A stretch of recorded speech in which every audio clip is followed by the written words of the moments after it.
बहिन रक्षा बंधन के दिन के बहिन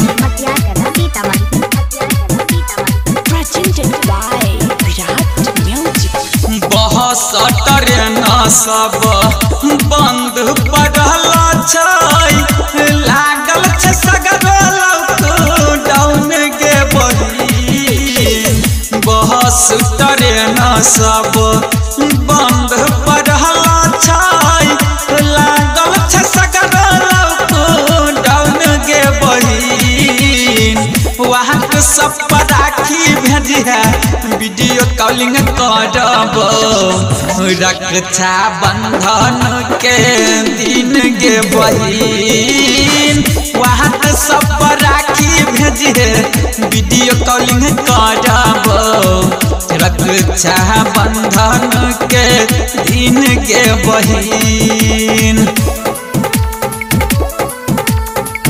रक्षा बंधन के दिन के बहिन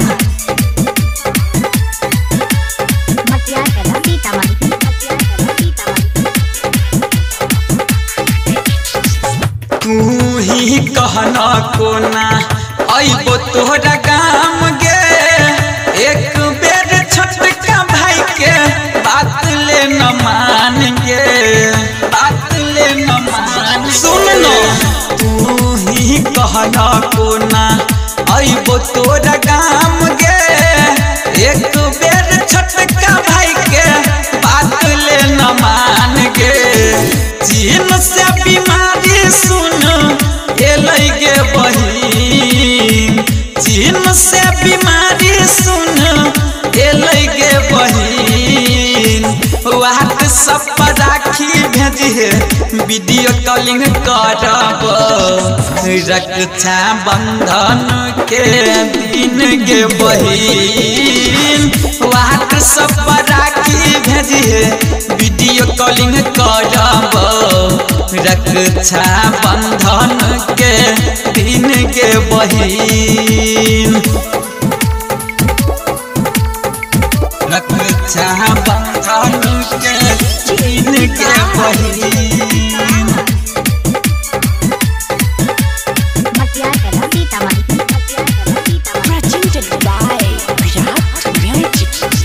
भाई बहन के होई छै बड़काई त्योहार गे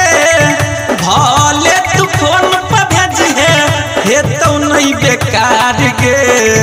हेतौ नहीं बेकार सुन न भाई बहन के होई छै बड़काई त्योहार गे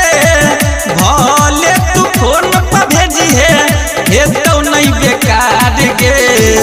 राइटर सुधीर के तू नहीं भूलै है गे बहिन राजेश राकेश के तू नहीं भूलै है गे बहिन व्हाट्सएप पर राखी भेजी वीडियो कॉलिंग करब रक्षा बंधन के दिन गे बहिन व्हाट्सएप पर राखी भेजी वीडियो कॉलिंग करब रक्षा बंधन के दिन के बहिन।